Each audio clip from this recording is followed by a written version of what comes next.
PlayerUnknown's Battlegrounds is stuffed with weaponry with over 35 guns available, plus an array of different attachments to adapt and upgrade your arsenal. In this guide, we've covered every firearm in the game with tips on how to use them and our favorite loadouts. There's so much, we've split it into two parts, and part 1 covers assault rifles, SMGs, pistols, and LMGs. Prepare to become deadly with anything you can find.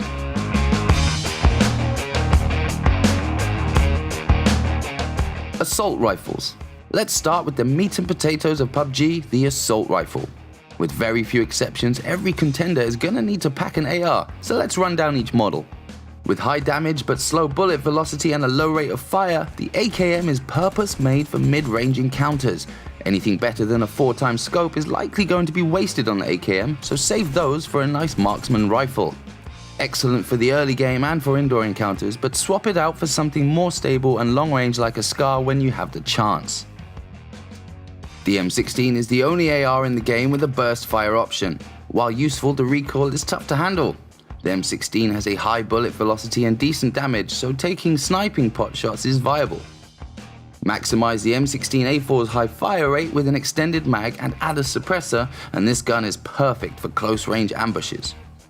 Low damage, high rate of fire, the M416 is the close quarters AR of choice. It's also the most moddable AR, able to accept most mods for any AR. It also has low recoil, allowing for controlled burst fire. Find an angled foregrip, an extended mag and a compensator, and the M416 basically becomes a way more accurate and stable SMG, perfect for spraying indoors. Keep it as a secondary weapon though, it's not powerful enough to rely on. A good all-rounder, the SCAR-L has high damage and a decent fire rate. Though the AKM can technically range in further, the SCAR-L is the realistic choice for long-range plinking due to its higher bullet velocity and lower damage drop-off. Equipped with at least a 4x scope and a flash hider, the SCAR can stand in pretty well if you can't find a marksman rifle. One of the assault rifle choices, it's only worth swapping this out for an airdrop gun most of the time. The newest addition to the PUBG arsenal, the QBZ-95 replaces SCAR-L spawns on the new Sanhok map. Its stats are nearly identical to the SCAR, so you can use it in much the same way. It's a good keeper unless you find an airdrop. The best long-range assault rifle, the AUG A3, sports low recoil and high bullet speed, reducing drop-off substantially. Like the Grosser, it has a long reload time, but it's much more moddable. The AUG is basically an improved SCAR with slightly less efficacy in short-range fights due to the reload time. A close-quarters assault rifle without equal, the Grosser deals high damage and boasts the second highest rate of fire of any AR. Its main flaws are limited modding potential and a long reload. Excellent all-round, but pack a fast-loading secondary weapon to use during the long Grosser reloads. SMGs. Sometimes you get those perfect headshots at 500 meters, sometimes you just spray and pray. As long as you get kills, who cares if it's elegant? Here's PUBG's selection of bullet sprayers. Did someone say bullet sprayer? Alright, that was me. Anyway, the Micro Uzi has the highest rate of fire of any SMG and has a ton of modding options. Useful in the early game, clearing rooms of unarmored opponents, but by the late game it's going to plink off all the Kevlar. Though ideally suited to indoor spraying, you can add a stock, an extended mag and a compensator, and a Micro Uzi becomes pretty usable in the open air. Swap it out for a UMP9 when given the chance though. Despite a tiny magazine holding only 13 rounds, the Vector has low recoil and good handling, giving it some mid-range usability. It's also extremely moddable, which is good because you're going to need that extended mag. With a foregrip, an extended mag and a compensator, you can use the Vector to get off a quick, stable burst and immediately switch to something with better capacity to finish things off. Released from the confines of airdrops, the gangster's favorite gun is available as a map spawn. It's a challenging choice with high recoil and low modability, but in terms of raw damage, the Tommy gun is tops among SMGs. Pretty decent for early game skirmishes and can be decent in the mid game when fitted with an extended mag. It's going to become cumbersome pretty quickly though, so swap it out when you can for something more modern. The most versatile SMG as well as the most viable late game, the UMP has the second highest damage and is highly controllable. When equipped with a suppressor, the UMP9 is an excellent stealthy choice. The UMP9 is the ultimate late game secondary weapon, particularly when paired with a powerful marksman rifle like the SKS. With a foregrip, compensator and 3x scope, the UMP rivals some of the assault rifles in mid-range firefights. Pistols. A handgun isn't going to win you any games by itself, but having a good sidearm can be invaluable when you're in the early game or left with no ammo for your AR. As the only handgun with a fully automatic mode, the P18C is generally the best option when picking between sidearms. It has low damage per shot, so in semi-auto mode its damage output is below others, but the sheer amount of lead it can put in the air more than makes up for that.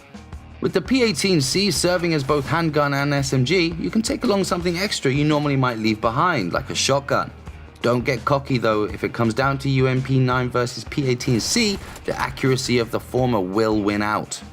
High damage but with a small magazine, the P1911 is excellent in early runnings as long as you don't mind placing your shots carefully.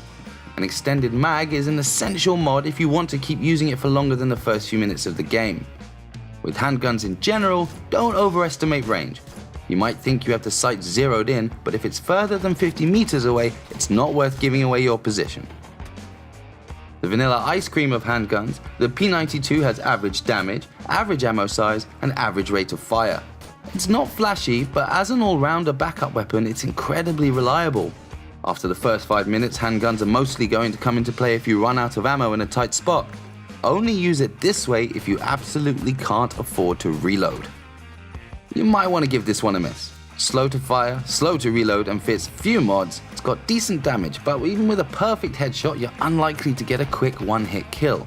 If you're stuck with this in the early game, go for a headshot, then a body shot.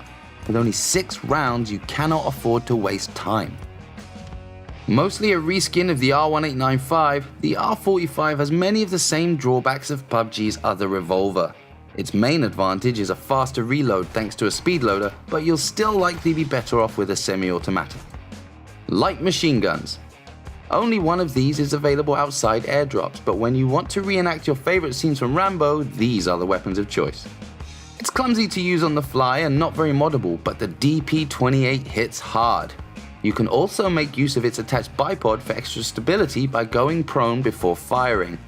It's not ideal for close range work due to the high recoil and relatively low rate of fire, but excels at mid to long range, particularly when outfitted with a 4 or 6 times scope. Despite being an LMG, the DP is accurate and stable, so can be very useful for sniping. In duos or squads, set up on a vantage point while your team flushes the enemy out, then use a mix of semi-auto and auto fire to pick them off. With a 100-round magazine and an insane rate of fire, nothing can lay on the suppression like this baby. Like the DP28, it has a bipod for extra stability. Unfortunately, it's got the longest reload time in the game, with a full reload taking over 8 seconds. Best used in duos or squads with the collaboration of your team. Flush the enemy out into the open, then mow them down. That's it for part 1. In the second part, we'll look at shotguns, DMRs, sniper rifles, and bows. Are your favorite loadouts different from ours, or have any weapon tips of your own? Let us know in the comments. Click the thumbs up if you liked this video and subscribe to Ultimo Hombre for more game guides, competitive gaming, and news from our live events. See you next time.